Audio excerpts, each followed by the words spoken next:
going against the grain, everything I fought for. Probably so, yeah. Well, where you trying to go with this? It's some shit you just don't align with and don't go with. It might do something. God, it's early. It's early. Push ain't dropped yet. It's bigger than yourself. We'll see. That's gonna be hard to top. Nas ain't dropped. Yeah. So that's not Nas. That's another Nigga, how you know? I know. We know Nas, man. Tell you who gonna win. Tell you who gonna win Hater of the Year. It's already locked up. It's already locked up. I'm sorry that I have a non-biased opinion that Nas is not everything Nas coughs on is not greatness. I didn't say that, but you automatically Nas pissed. Oh my God, I just want to. It's raining. Like what? I'm not finna be doing this. Now you over there doing too much. That's what you be on. All I'm saying is you already. You automatically said that he's just not going to have the song of the year. I'm saying like I know Nas what he's capable of. I don't think it's gonna be a song of the year, Joy. Man. So Nas ain't capable of having a song of the year. Is what you're saying. He's not gonna put the whole track together that way. Nas got a lot of stuff to say out here. He does. Crazy. He does. They was hitting each other. Hey, he already addressed that, man. We already got that. Bye Baby was that, man. He ain't going back. That's true. He's not going back. And that wasn't song of the year. It was very dope. It was very dope. I was in love with it, but it wasn't song of the year. I'm happy for Xtra season. But let's you want to touch on Waffle House shooting? Definitely.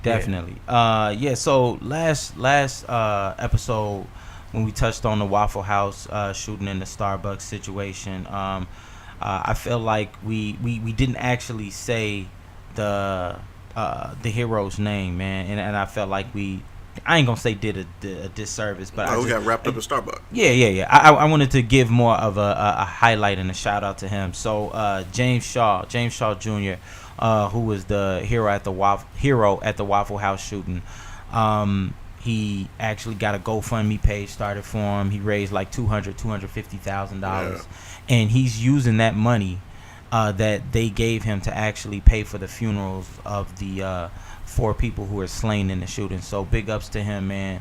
I thought that was beyond commendable. He didn't have to do that, but it just shows what kind of person he is, and I just wanted to highlight that. That was. And I didn't even dope. see that on the news. I saw that on Facebook. Exactly, and that's the thing. Crazy. It's not getting any traction. He's not getting his just due. And here's the thing is he's come out and said that that's not what he's looking for, but still I feel like we need to big up our own and highlight our own when we have the opportunity to. And I definitely just wanted to shine some light and share that. I thought that was dope. Definitely a hero in more ways than one. He's definitely stepped up and utilized his platform to do some things that most wouldn't do. They would just bask in, I took the gun from him, but he's really making sure that he's taking care of everyone around him. So that's admirable. Good luck. Yeah. So definitely big shout out to him. Yeah. Do you want to? We'll make sure to put the link to the GoFundMe page in the info on the video in case you want to donate. Yeah. Jumping into content for today. Kanye West, Make America Great Again. He's tripping a little bit, man. Of course, but it's yay. But it's yay. Yep. This is one of the greatest publicity stunts in a long time, man. Next to Kevin Johnson. Definitely next to Kevin Johnson. Stand on that. This man sounds like they in cahoots. They probably are. They're in cahoots, man. They're gonna have a meeting. Watch. Get out of here. Get him Kanye crustaceans in Starbucks. But so I think gonna get his own macchiato flavor. Oh, yeah. Probably will, man. Probably will, man. They'll make America great again. Man. This guy. Yeah, man. But Kanye is definitely wilding out here. Well, so Kanye has been very, very fun on Twitter, man. Just to follow and track. So you get the inspiration. He's a good follow. For real. You get the wild stuff. You get the I'm not in a sunken place. Then you get the Make America Great Again. You get the tweet. You get the text message screenshots. When this man was just dumping his Dropbox on Twitter, he had me dead. Just random stuff. But yeah, obviously this whole Trump thing with him has been a very big deal. He's utilizing this to propel his album. You know, any publicity is good publicity. I believe, like, I can't remember the quote exactly, but I believe it's something like, you know, you can say anything you want about me in the paper, just spell my name right. Like, yeah, you know, any publicity is good publicity. So, at the end of the day, these are just smart moves by him. So, so he put out that troll track that was like lift up, lift off, something like where that. He was trolling. What was he saying at the end of the joint? I don't know, just some random. That nigga was speaking in tongues. Skippity scoop, doopity boop. The first thing I thought about was the first Bill Cosby show. I know we're gonna touch him later. He got a track that sounds just like that, man. You gonna man, you what you say, that hate that started early today, man? What hate? Hate of the year award. How do you hate on it? We'll get there. I don't know how you hate on like a several decade rapist, dog. Like, so he ain't do that shit. He did it. He ain't do that. He definitely did it. He ain't do that. So so make him not the Bill I know. He ain't do that. Pill did that, man. His name is Pill. They call him as it is, dog. His mama called him William. I'm gonna call him William. Pill Cosby. But yeah, as we get into you know, the track with him and T.I. was so dope to me. So I think he really was struggling to get people to see his perspective on Twitter, and I don't think because of the character restrictions and just how he tweets, there's no way where anyone's gonna ever understand his perspective for real. So putting out this track was a very smart move by him, for publicity as well as just to get his perspective out there. But I love the Tip, because Tip has been so on these social injustices and political views and representing the black people. Like, you know, as of recently, I think we talked about it a couple weeks ago on Rapture. Like, that was his whole episode, you know. So to jump on something like this was very fitting. I thought it was a perfect feature. And it was timed well. Yeah. You know. Yeah.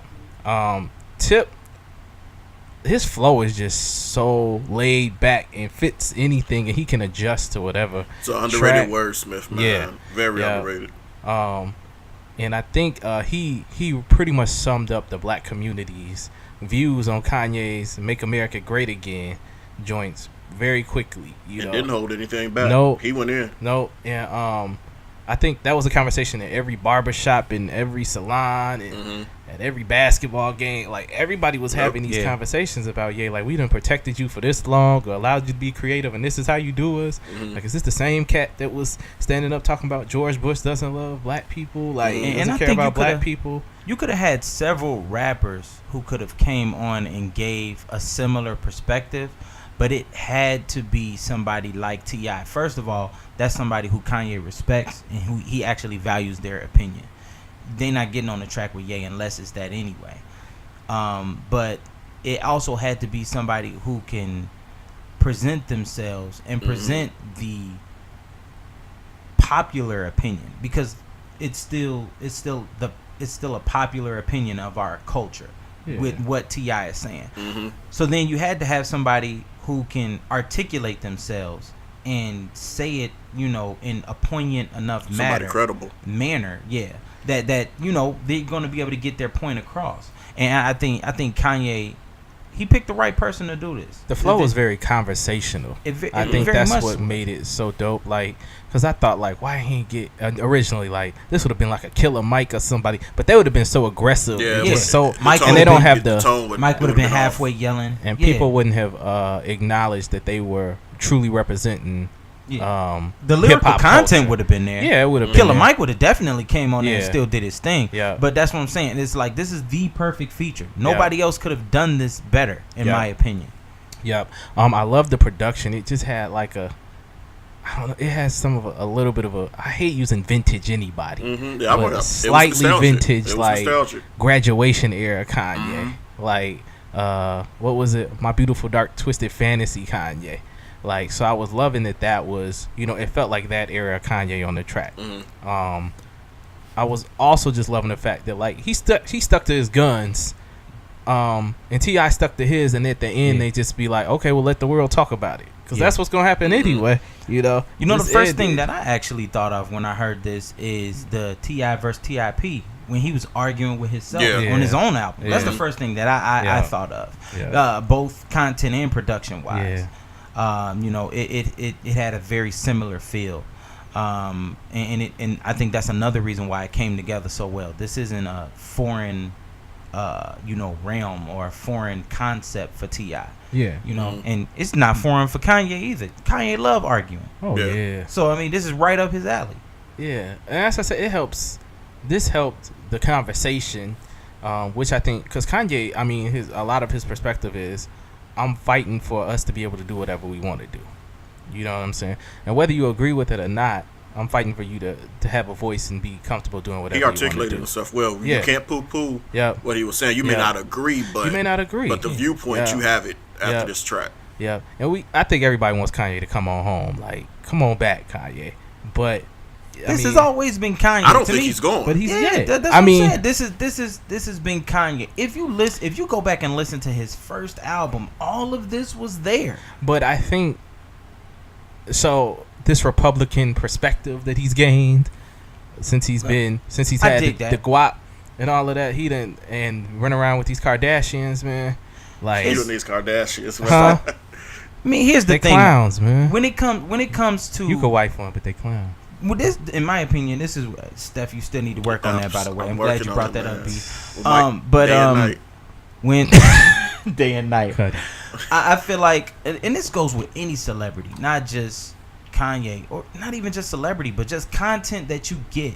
You have to pick and choose what you want to spend your time and divulge into arguing, debating, or absorbing. Absolutely. I mean, because here's my thing. I don't listen to Kanye for political views. People are you saying, "Oh, I'll never buy another album," and he ain't with us and he ain't for us.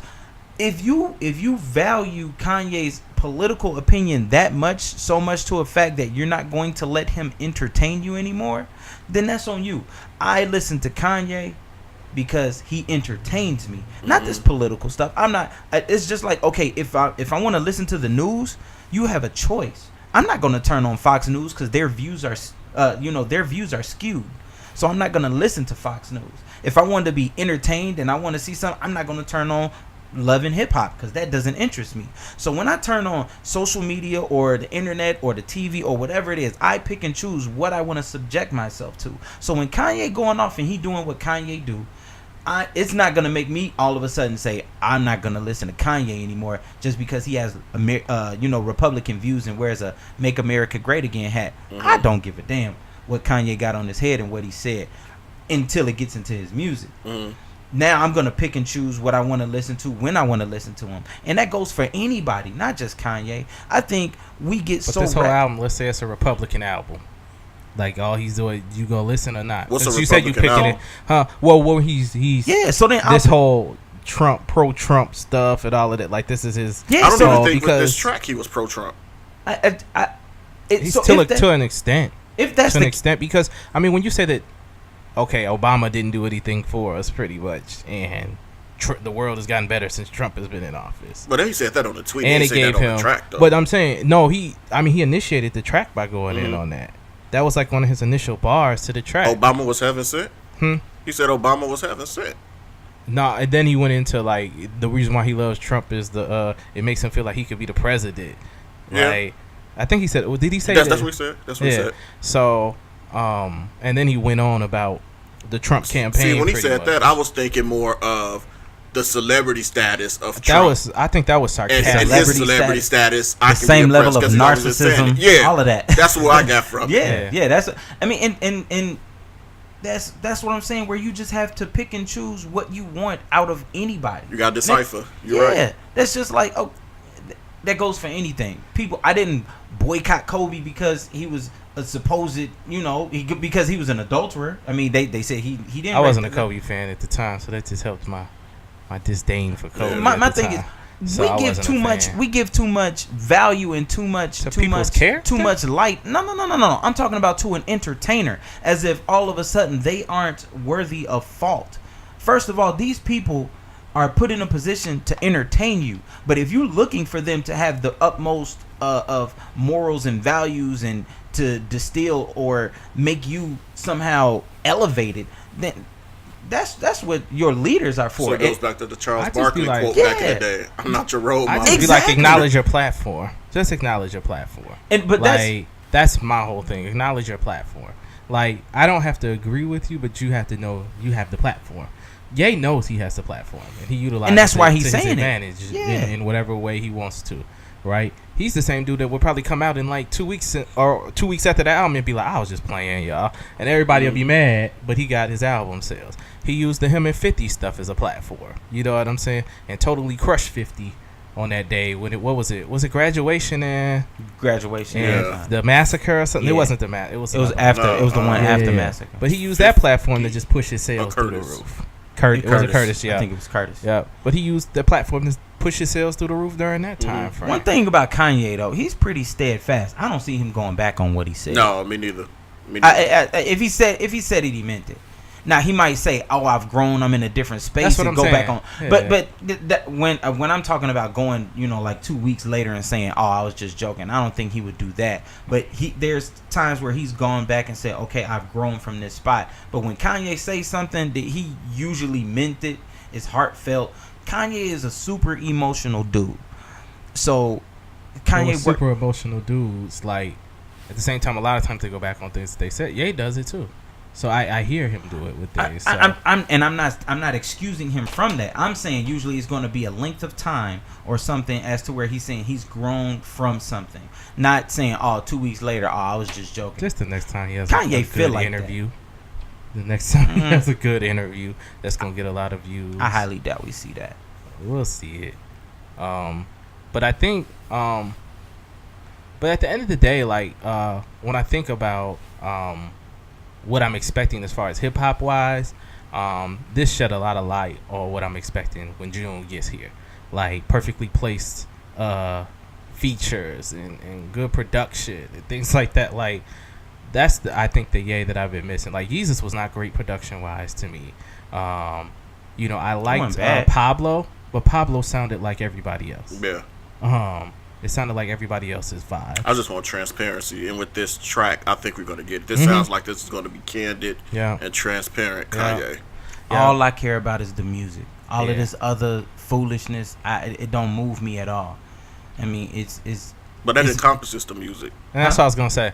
Like at the end of the day, his whole thing is the music. Right. So that's what I'm saying. But it's like I don't pay attention to all of this political and all of that other stuff. That don't move me. The only thing I care about is when you the say music. you're gonna filter what you listen to from him, though, like what does that mean for this album? So if there's so obviously this is a dope track that gives both perspectives. But what if it's all his perspective of this without features? Are you gonna still be in love with that? Are you gonna still? I don't know. It depends. It depends on how it's packaged. So we're talking about content. You know what I'm saying? So that was what you said. Like, is that you have to filter what you want to hear as far as message. If he has a whole album of that, then it might not have replay value for me.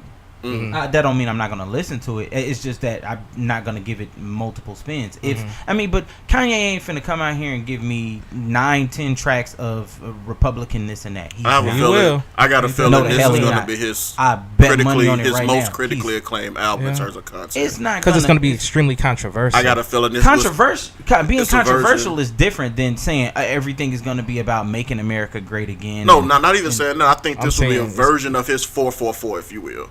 Not as deep as Jay-Z's, but based upon what's going on within the last couple of years of his life. Because now with this track, it seems like he set himself up to defend everything that he's done. That's cool. So defending it from a personal standpoint, not necessarily his political acumen. I don't think No. I don't think we're going to get too deep into the politics. No, I don't think so. But, like anytime that you're accepting or want to talk about white privilege and not totally bash it, you're going to be critically acclaimed. That's how I feel. Like he's going to get a lot of spins based off of that. There's going to be a lot of people because it's controversial. Anything that's controversial always, if you even think about the album cover was controversial, you're going to sell. You're going to be critically acclaimed because more people are going to listen to it. And with the way that Kanye's musicality is, like, you're going to have to pay attention. Yeah. Like, I don't think that you can just totally disregard him, you know. So, nah, he not gonna be disregarded. But me personally, I could filter out what I do and don't want to listen to. It's easy. I understand that, but I'm saying if 9 out of 11, let's say he gives an 11-track album, 9 tracks, he's just rapping about the same stuff. He said it was 7. It's not gonna be 7. You don't think it's gonna be 7? No, I think the shortest album he would give us is 11. Okay, so let's go with 9/11. Okay, 9/11 tracks. Yeah, 9 of 11 tracks, and 9 of 11 tracks, he's talking this political talk and pro-Trump and let's all love the hate groups and all of that stuff. Yeah, but it's wrapped in great production, great hooks, and great features. You messing with it or not? Nah. I mean, because at the end of the day, it's still not something that I want to hear. Why would I want to listen to something that I don't want to hear? I don't think if it entertains you. What if that entertains you? Something that I don't want to hear is not going to entertain me. Okay, we're gonna revisit in June.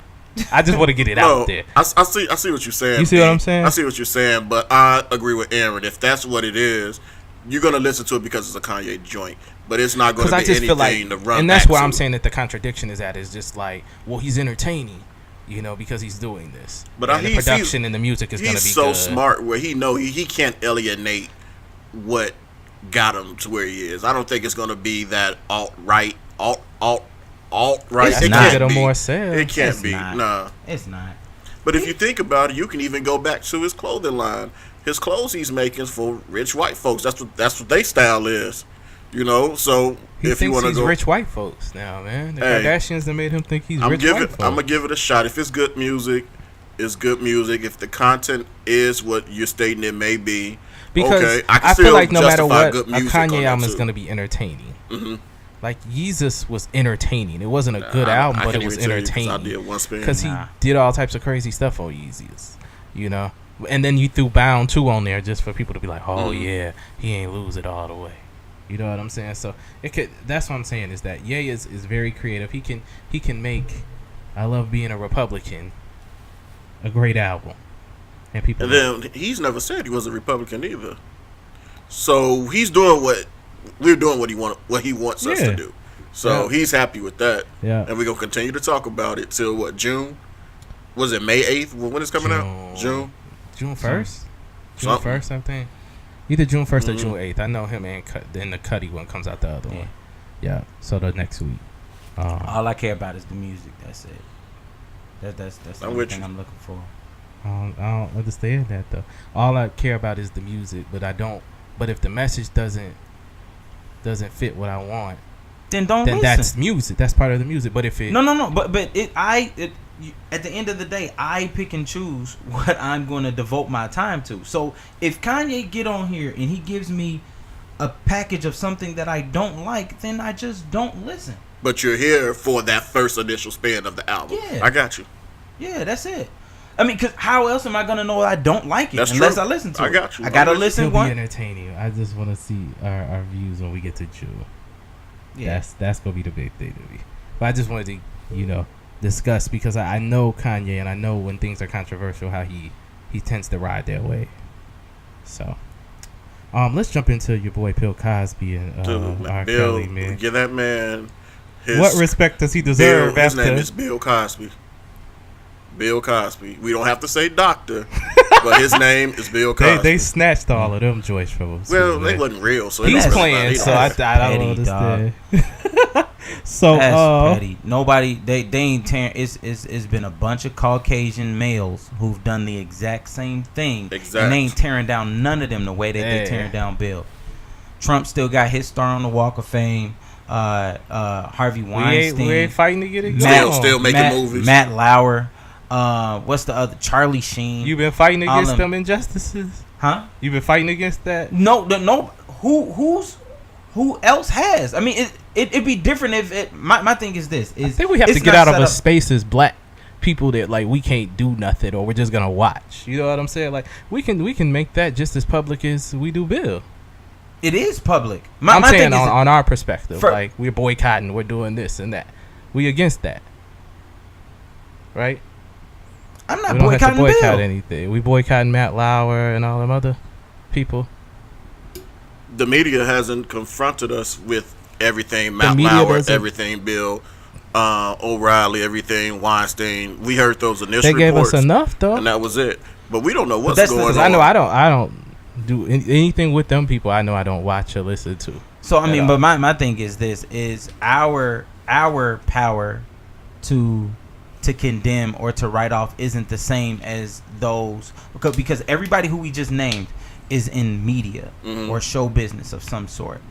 So the powers that be have the ability and the prowess to strip them of those things, not citizens. So at the end of the day, like, we determine what is okay and what's not okay. Like, we could have continued to push the Matt Lauers and all of those things if we wanted to, and the Bill O'Reillys, but as a black people, we didn't choose to push for those things. White people are definitely choosing to push at Bill Cosby, but Bill Cosby is out here bad. So you think it's all predicated upon the black people's push? No, I'm saying that we also have to push. That was like, there is no push. Yeah, that's what I'm saying. Okay, now I'm with you on that. You're right. The push is non-existent. Right. But I guess my argument is, even if we did push, it is more so dependent upon them wanting to be able to strip him of that. Well, we push black people to outlets. push for a lot of things. What? And still ain't did in these type of situations, like, what have we really pushed for? That's what I'm saying. Okay. No. Okay. So I'm talking about in just injustices. Like, because the things that we get behind, like the police brutality and things like that, we really get behind. Why don't we get behind other things like that? That's what I'm saying. Well, I think in this case, it's more of the Caucasians that were deemed to or alleged to have done those type of acts didn't involve black people. It was white women. So that may be a reason why it's not on our antennas. But Bill Cosby, knowing everybody of a certain age group from 60 to now grew up with Bill Cosby. So that's the reason why we feel such a way. A black man of stature we see trying to tear down.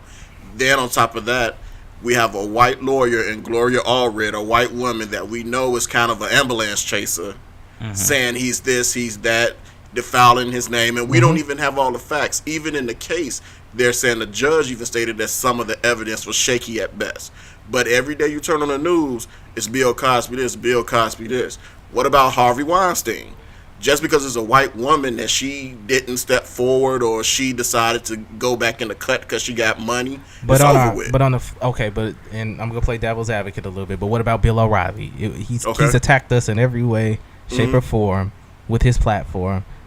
We had him against the ropes, and we weren't really the people going after him.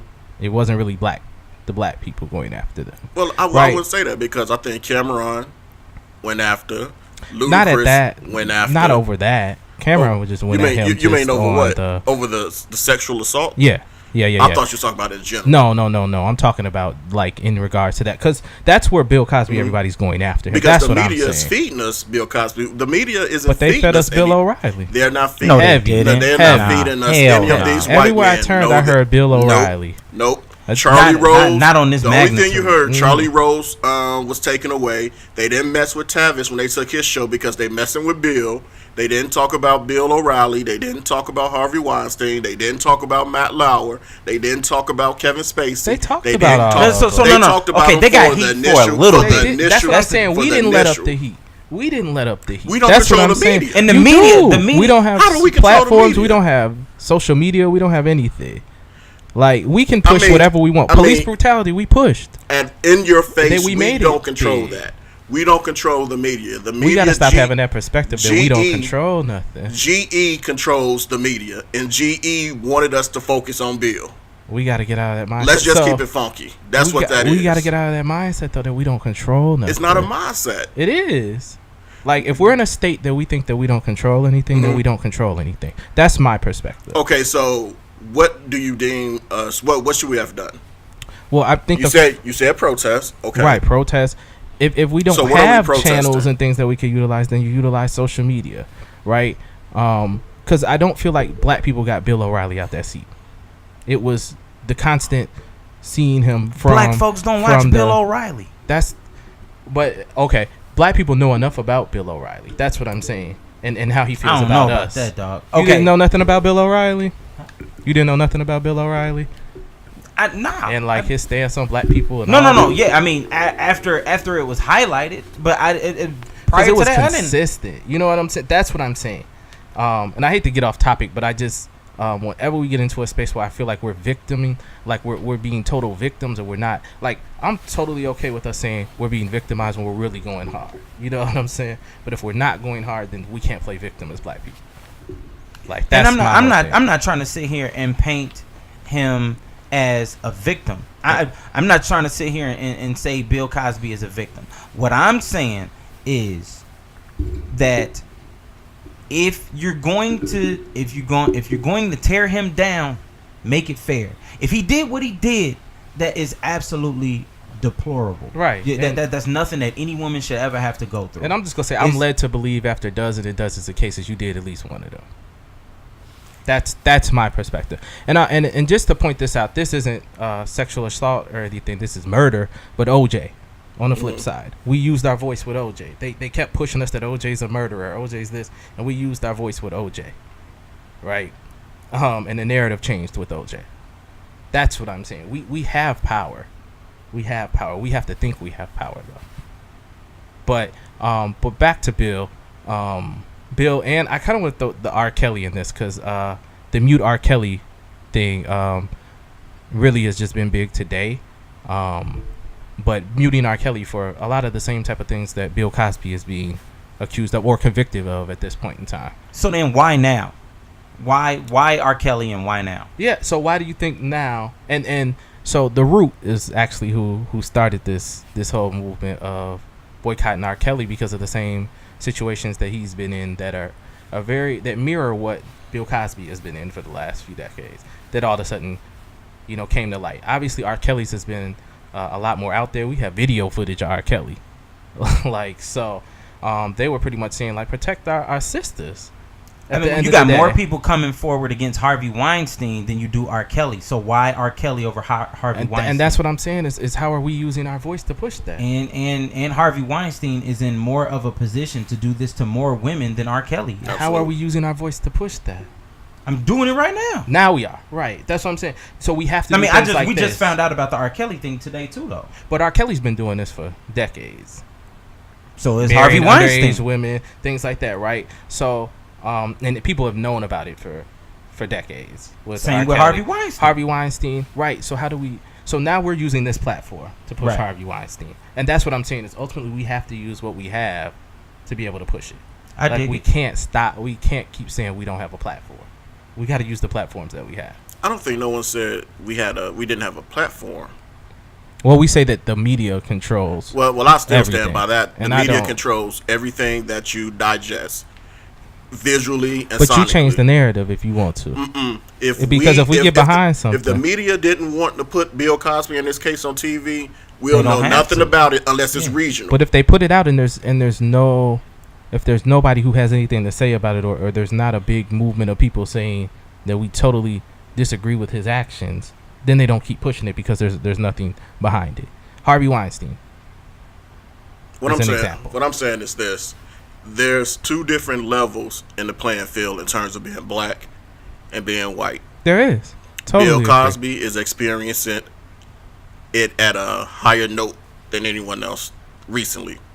Agreed. Harvey Weinstein, since he's the most relevant and the most egregious of the other white people, Harvey Weinstein has the media in his back pocket, if you will.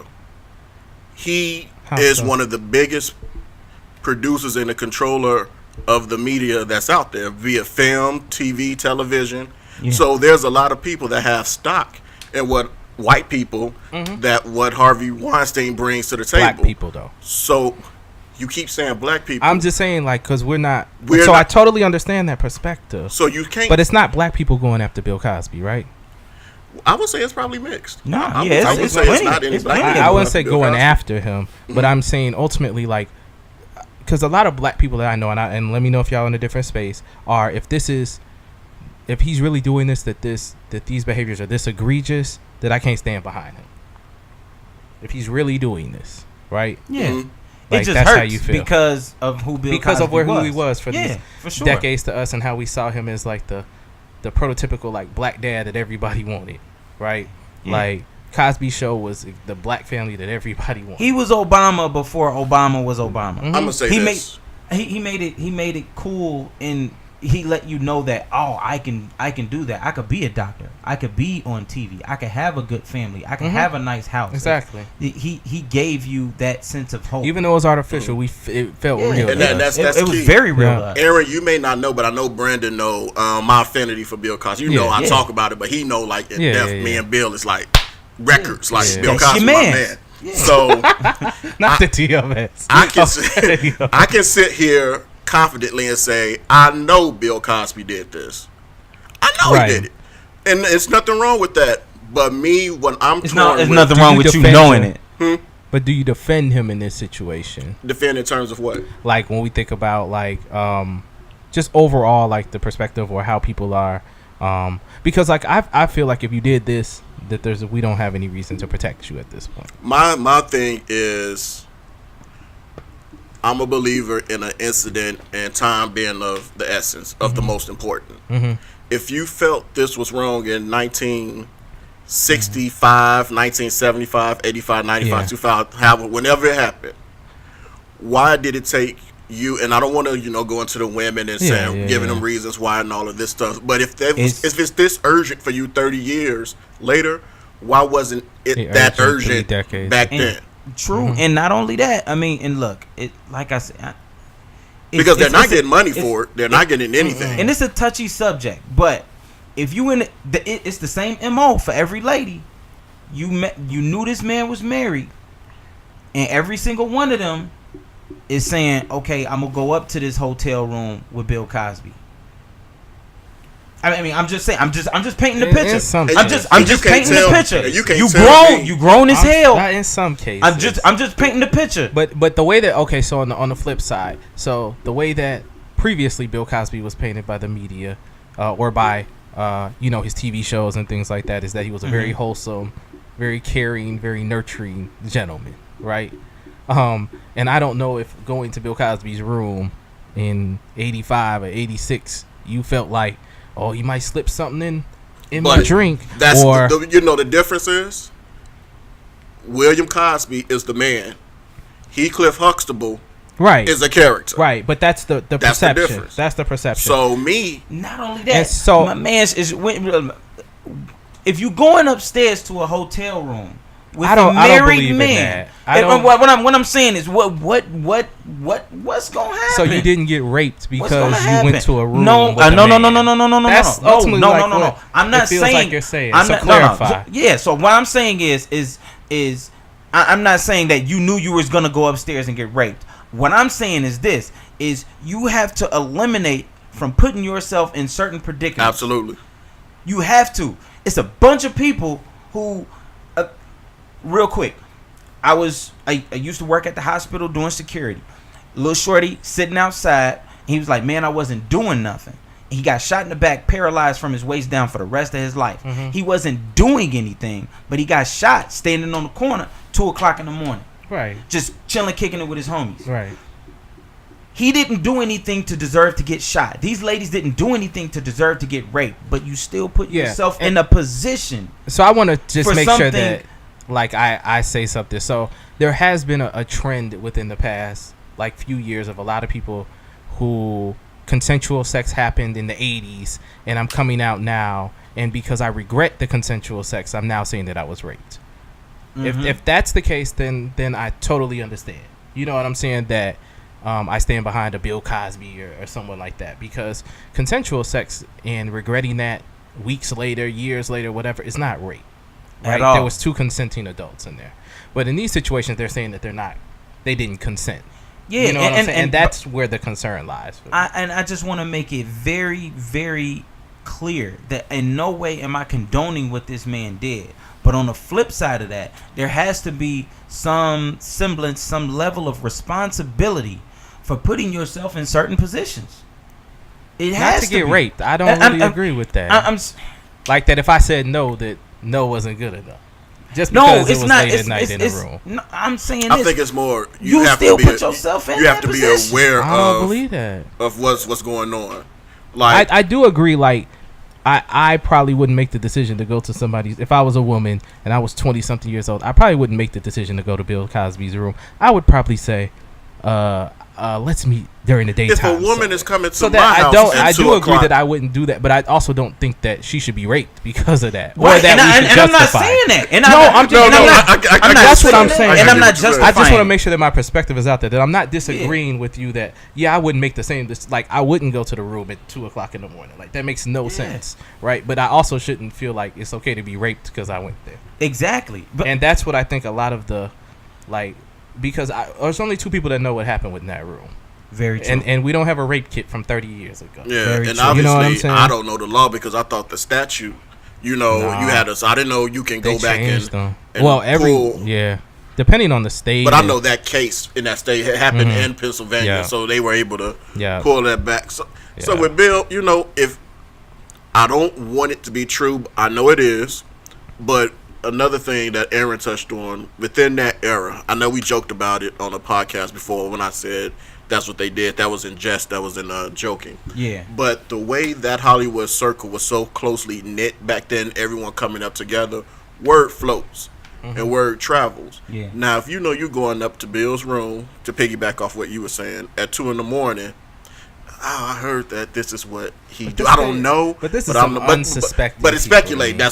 I'm speculating. Yeah. I'm speculating. So I feel for the women because it's horrible. I do feel. I feel for Bill because it's a tarnish.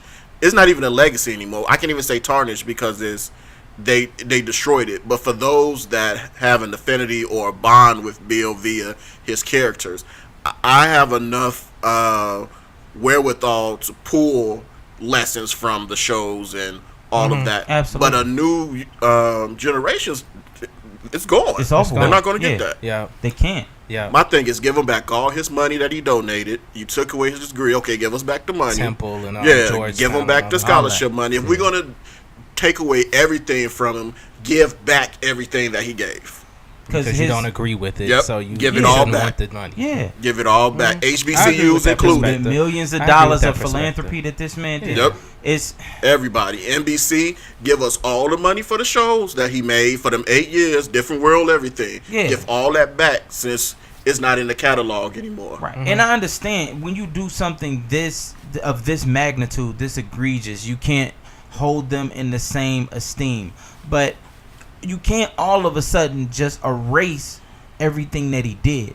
I mean, and I know you talking apples to oranges and you pitting the pros and the cons of everything, but it's hard for me to see a man who we built up after decades be torn down so quickly.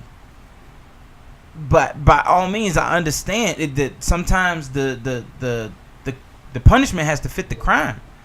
And if you're talking about dozens of women, then I understand. But let's not be so quick to forget about the things that he did do that was, he changed a lot of lives for people in a very, very positive way.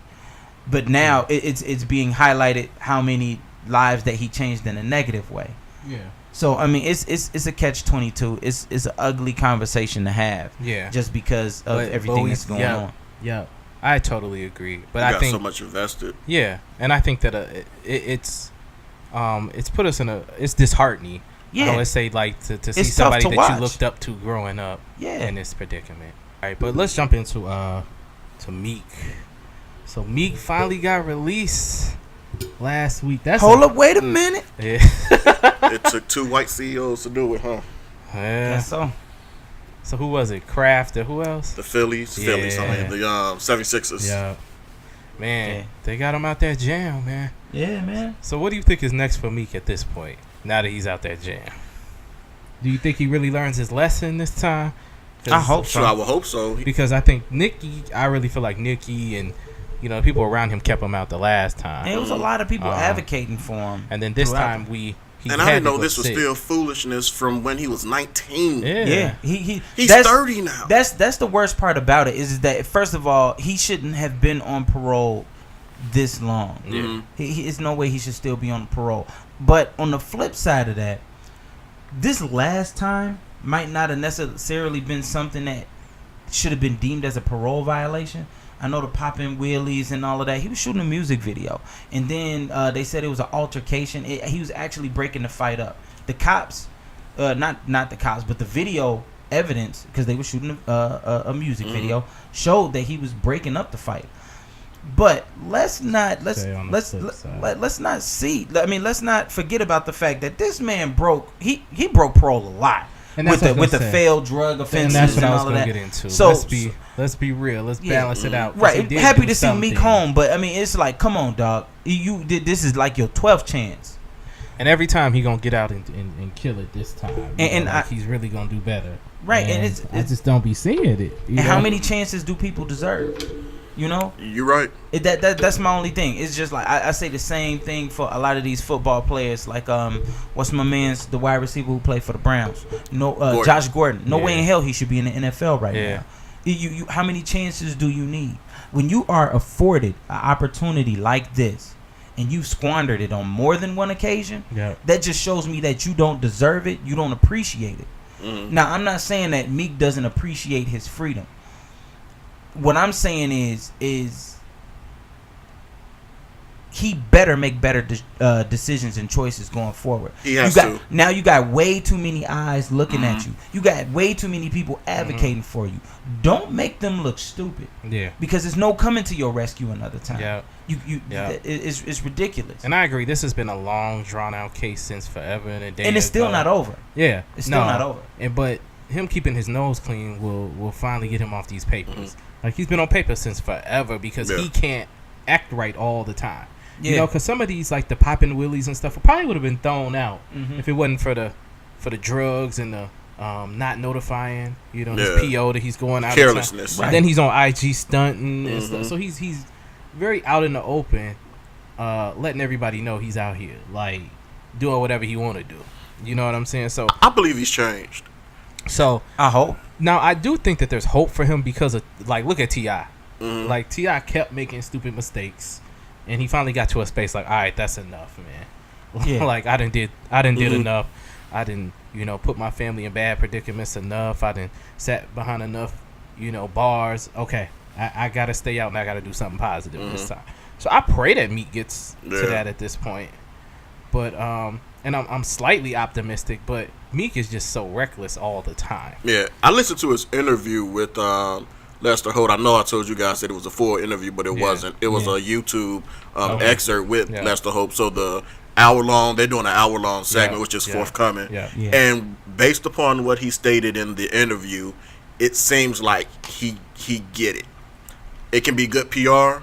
Yeah. It can be I had enough time to reflect, which I hope that's what it is. But now he's fighting for brothers on a different scale now, because this goes on often. Yeah. A guy did whatever he did back in the day, but now he get pulled over for a broken tail light. Right. Now he in jail for so he has he now has purpose, if you will. And it's not fair, but he truly represents the convicted felon or the cat that keeps going back. You know what I'm saying? The habitual felon. He represents them now. And if Meek gets out and does what he's supposed to do, there's gonna be a lot more chances given to some of them dudes. You know what I'm saying? I feel like that. Just because they have somebody in the public to look at and say he changed, it's possible. And you know what I'm saying? The fact that you have an entire city behind you.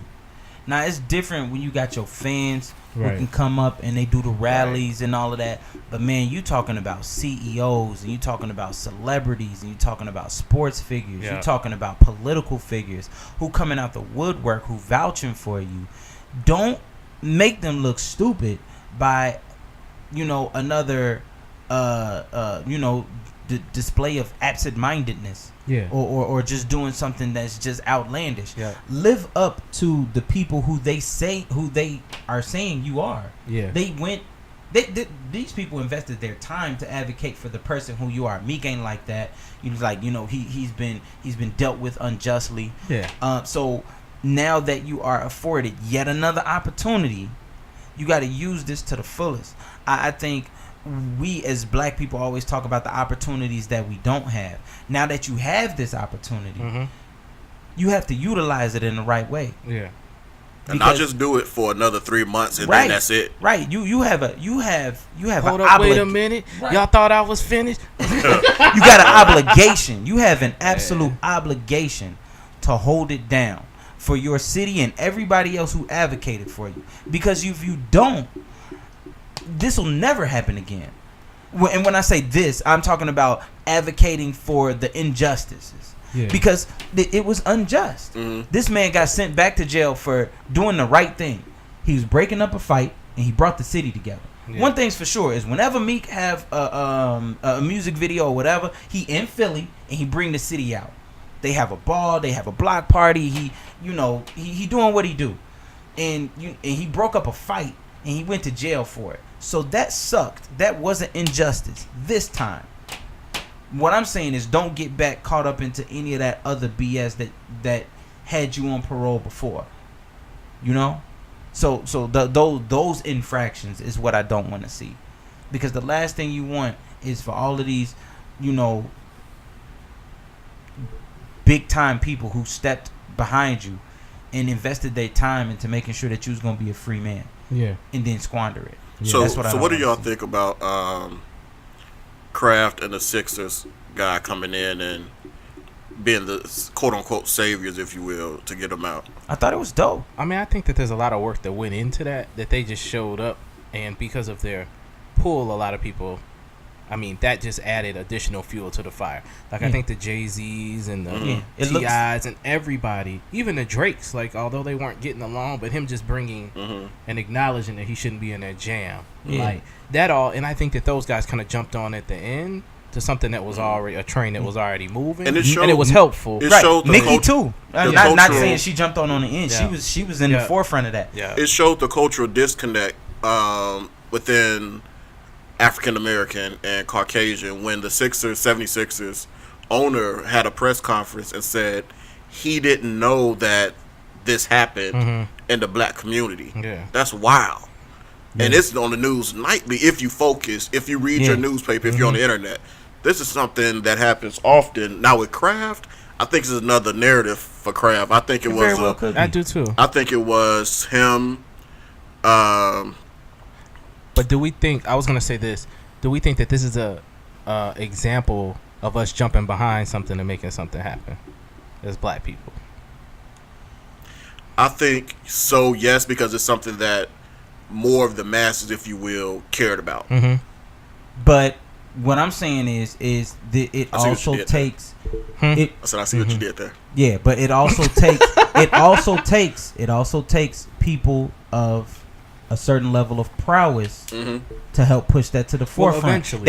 They had a bunch of rallies in the beginning. They was outside this man jail and they playing his music. With Rick Ross and now. But it was a consistent, us being persistent. You know what I'm saying? That's what I'm saying. Is we wouldn't let up. Now he's free. He gotta live up to what people did to get him out. For sure. I'm and by no means am I knocking your argument of us being persistent. That is absolutely true. We can't always scream victim and then sit down and not have any action behind that. I totally agree with it. But it also takes, and I'm not even just saying white people, it takes a position of power to help push that narrative. Now, now I think what we really need to speak more towards is how do we get our power back? Yeah, but not I'm just the voice, but the power behind it. There was one major voice that kind of started this down the right path, I felt like. Rose kind of tried, but the second Jay-Z stepped in and said, this is an injustice, all of a sudden, the ball got rolling. Then that's what I'm saying. That's a black male that has enough power to get the ball rolling. And everybody jumped behind that. Jay-Z didn't stand at the forefront of this for all the time that he was locked up or anything. If he asked, he always spoke on it. But he didn't stand at the forefront and say, I'm going to drive this forward. And you see the difference between the two, though. Rick Ross, Jay-Z, both celebrities, but how they're perceived towards the powers that be. Yeah. Rose is pretty much doing the same stuff Meek Mill is doing in terms of in the news, and it's always something going on. But when you hear Jay-Z speak, that's a rare occasion. And they may not like to listen to him. It's like, let's listen to Sean is speaking. Yeah, and they may not like to listen to him when it's just a room full of white people. Yeah, absolutely. But he still has a voice at the table. So that's what I just want us to have, is just a voice. And we can jump behind whoever to push it. But just think about that. The Free Meek, Jay was not the first person to yell Free Meek. Absolutely not. We were the first people yelling Free Meek. Yep. And eventually Jay was like, I got to support this. And then it got some steam going. And then when B jumps on, it's over. You know what I'm saying? So we used our black, people at the forefront to push us over the hump. That's all I'm saying. So Harvey Weinstein's and everything else can be done the same way. That's all I'm saying. So let's not let our voice be muted, I dig that. Yeah. So, but I'm very happy that he's out. I want to see him do some positive things. He started on the right road the last time, doing a lot of, non-for-profit stuff and things like that, but he just kind of tapered off. Or it would be a mix, and it felt like he was just doing it to stay out. You know what I'm saying? Is to say that I got some good to go with the bad, So, I really look for him to just be extremely a positive presence. I'm interested to hear what the music sounds like now. After this, it's not his third strike or nothing like that, but it feels like it. You know what I'm saying? Yeah, very true. I feel like he could really take a Nipsey type approach, stepping out of jail. A very positive, but I'm still dropping hood music, and people will listen, and support it. So, any other thoughts on me? No, man, just I'm happy that man out, but just do the right thing with your opportunity. That's the now that you out, they looking at you. What you gonna do? Yeah. We're looking at you. Yeah, that's the only thing that matter. Yeah. Okay, let's jump into the NFL draft, man. So where y'all want to start at? Who had the best Bears draft, or y'all Bears? We can do best draft quickly. Okay. I'm gonna just do two teams. The Cleveland Browns. Yeah. I think won the day. Yeah. Won the day. Yeah. I'm not gonna say the Bears because we're gonna talk about them in length with us being Chicago guys. Yeah. But the Cleveland Browns won the day, and even though they were small picks perceived by many, I think the New England Patriots set themselves up to continue this wave. They still need a QB, which I think they'll get next year. Yeah. This wasn't a really solid class. It was a good class, but it wasn't solid. But they got something that they never had, which was a running back that can stay on the field. But they, they're the Spurs of the NFL to me. Like, they get the pieces that they need to continue with their system.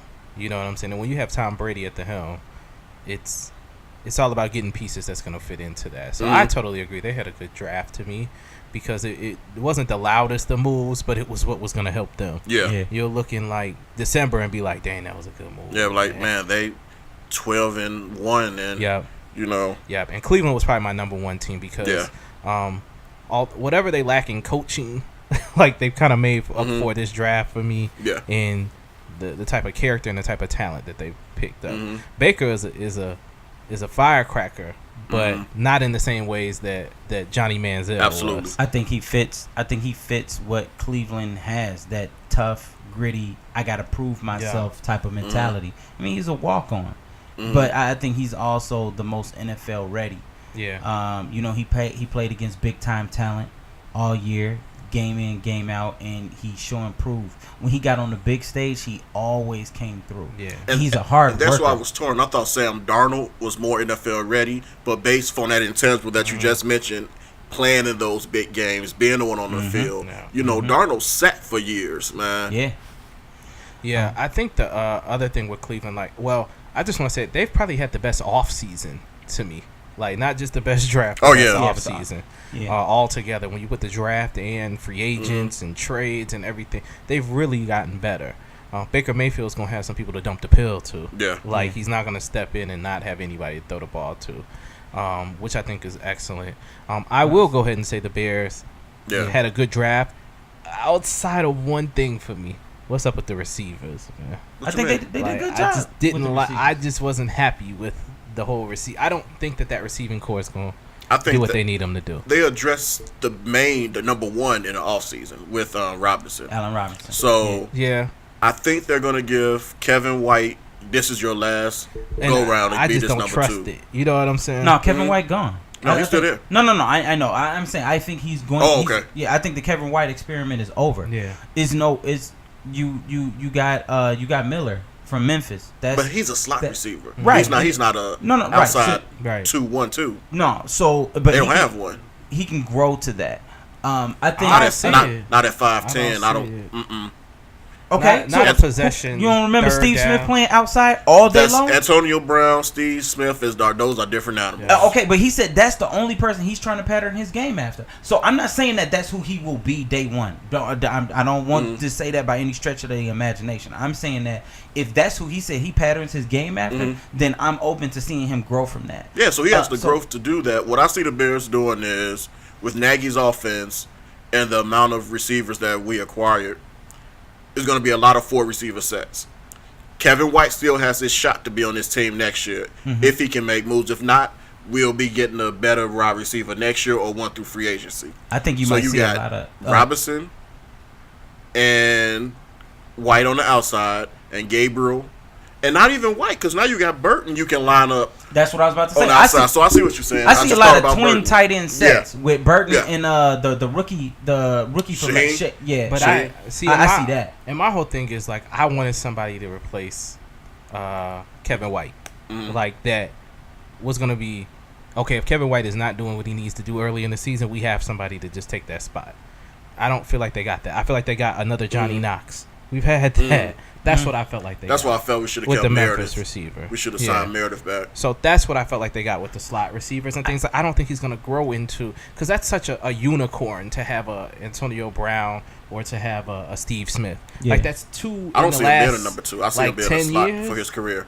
You know, he might be. And Emmanuel Sanders. But the reason that they said that's a slot player. The reason that they said they didn't is because they weren't sold on his medical rehabilitation. So I'm okay with them letting go Cam Meredith. I wanted to see him go, but if the medical staff is the reason they said we're not going to sign him back, then I understand. There's no point in giving this man $10 million a year if his knee ain't what it's supposed to be. So if they said that, then I dig it. But I was very happy. We gave Robinson big money, and he coming off of ACL. But I was very happy with the linebacker out of Georgia. Oh yes, that was so needed Smith. for the Bears. When they made that pick, I said, okay, I might start sliding back because I felt like that was such a need. They did a good job addressing the defense. I wish they would have got a corner, but I think they did a very good job with the front seven. Not that it was bad last year. The front seven was pretty solid last year. They was just on the field too much. Yeah. I'm good with our secondary. It's okay because it's okay. We got Fuller. He gave me more confident. Yeah. Prince didn't do bad last year. He didn't. And he'll be healthy. I wanted a safety, but I'm not mad in them doing the same thing they did with Fuller and Amos, this is your contract year. If you work, we'll pay you. And what's the other kid? The white Corte? guy? No. Jones Corte. Yeah, Jones Corte. He's still back there too, right? Yeah. Wait, I don't know. We need another Chris Conte. Stop. That was a lovey boy. Stop it. So what y'all got the Bears record projected? I got them winning 7. 7-9. That's about accurate. I got them winning 7. That's about accurate. They're gonna be a lot better. So I can actually watch them this year because I feel like that they're trying to plug the pieces in the right spots. The other years I didn't know what they was doing. Yeah, I think they did a good job. This is the best drive I've ever seen from the Bears. Yeah, they did a good job of putting weapons around them. Yeah, Denver had a good draft. Denver had a good draft. The Giants did too. I like what the Giants did. Yeah, I think they both had really good drafts.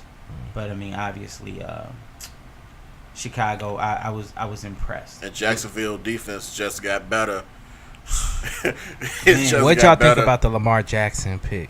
I like that. I think it's really good. I like it. I think he went to a system that will allow him to grow. I'm cool with him playing behind Joe Flacco and being able to learn behind that dude. Because he started next year. Yeah, I think that's a good move. That was a good spot. Who did the Bills get? I forgot. The Bills. Was it quarterback? Allen or Yeah, Rosen? yeah, Which yeah. one? They got Allen. Allen? Yeah. Josh Allen. Yep. Yeah, which I thought was a good pick for them. Yeah. And they moved up to get him too. But it's still, he got nobody to throw to. Nobody. If Calvin Benjamin and Clay, they have to be healthy, and they haven't been consistently healthy in a long time. Yeah. So if they're healthy, then he might be okay. But without that, he gonna be Trubisky last year. Yeah. Yep. And that's what I feel like. Trubisky is a good quarterback, but you're gonna have to put something around him. Yeah. For real, so that he has a chance. Because there's nothing worse than putting a new quarterback in a position and they don't have the receiving core because they develop poor habits and they never get them back. And David Carr. I think they're gonna do it because you still got Cohen. They're gonna definitely run some plays and design some things around him out of the backfield. They could even start to, they might line him up in the backfield and start to split him out wide. I mean, because they talked about his height being an issue last year, and he proved everybody wrong with that. Yeah. So I think they did a good job of being able to address downfield threats. But ultimately, the man needed weapons, and they went out and got that. I like the Burton pickup. I like the Allen pickup. And we'll see what Miller does. Yeah. All right. Y'all want to jump into these before we go? Just who you predict in the second round of these NBA playoffs, and how many games? Okay. Let's just throw it out there. The playoffs have been excellent. Like, this is the type of basketball I was used to good. in the late '80s, early '90s. I don't think the second round is going to be as entertaining, but not in the West. Yeah, right. Not in the West. I think it's still going to be some good basketball, but regardless, I'm gonna watch it. Yeah. All right. Let's just do the West right quick. Houston, Utah. Sweet. Houston. Yeah, Houston is going to. Houston in 5. They're gonna dog them. I don't even think Utah gets one. I think they Houston, get one in Utah. Man, we seen James Harden play terrible. And like one whole game and then another half, and then these boys could put points up. And I think even with as well as Utah plays, I think they're gonna spread them out. It is because it's so many times where they have to have Rudy in the game. They're going to put Rudy out on the island, pull him 15, 16 feet away from the basket, and they're going to have James Harden driving right behind him. So I got Houston sweeping that joint. Yeah. I wouldn't be. Utah might pull out one. I don't see it. To me, I think that they're going to steal one in Utah just because the defense is so good. They just don't score enough to really contend with Houston for more than one game. They're going to have one hot night. Yeah, Mitchell's gonna go off, and somebody else gonna give them some points, and I think they just barely win. Barely. That's not unfathomable. Yeah. I can see that happen. Golden State, New Orleans. Sweep. They may get one, New Orleans, but Golden State sweep. If Steph don't come back, New Orleans might get one. AD ain't letting them. AD ain't getting swept. I'm sorry. If Steph is on the court, he getting swept. That boy playing with a When they major go back chip. to New Orleans. No, okay, so you know what? I take that back. AD is going to be what AD is. If Drew continues to play the way he playing, Steph or no Steph, they get at least one. For them to win, Davis has to get 30. Drew has to get 20. Davis got to get. And that's not 40 crazy. Piece. He got to go. Get That's that not 40 crazy. Piece. You gotta And get Drew that got to 40. get that. They 30. both doing that already. And your boy Gillette, your boy Gillette, promo cat. What's it? Mirror-Tick. He got that Gillette. He can't run. He with hooping them though. like that. He can't. He hooping. He just got to knock playing. out some shots. Yeah. Man. When Quinn Cook switch out or something, just shoot the ball over. He been having a good little series. I mean, a good little playoff run too. Yes. He was Doing getting well. exposed for a little while in that San Antonio series. He sat him for a little while, but he got it back together. Boston, Philly. Boston in 6. Boston in 7. I got Philly in 7. I think this probably gonna be one of the best series we see in this round. I think Philly steals the next one in Boston. They take care of it at home, and then they play the last 2 out. Okay. What about Toronto and Cleveland? Toronto and I can see this going 5 or 6, but Toronto beating Cleveland. I don't know. think the refs are going to let Toronto win in 5 or 6. If Toronto wins, it's going to be 7. Because we saw what happened Game 7 with Cleveland. Okay. When Indiana made their run and got up, they just made every call they could to get Cleveland back ahead. When LeBron went out, they just made sure that the game stayed close until he could get back in there. I just think with Toronto being able to go 9-10 deep, that's going to wear on Cleveland. But my other problem is that they don't score the ball consistently. You're right about that. That's my two things. I got Toronto in 6, but it's really predicated on two things. DeMar DeRozan has got to be consistently aggressive. He's got to get to the free throw line 5, 6, 7 times a game. He has to. Another thing is I'm confident he'll do that. He's going to get his 10 free throws. That's the one Kyle Lowry is. That's what I was about to say. Kyle Lowry has also got to play consistent. He has a tendency to let the ball stick sometimes. And I know they have an ISO offense. I understand that. But they are better when they get the ball out and it's moving. When they got the ball moving around, Toronto is a totally different breed. I'm scared. This is a Villanova product. And I have to just be honest.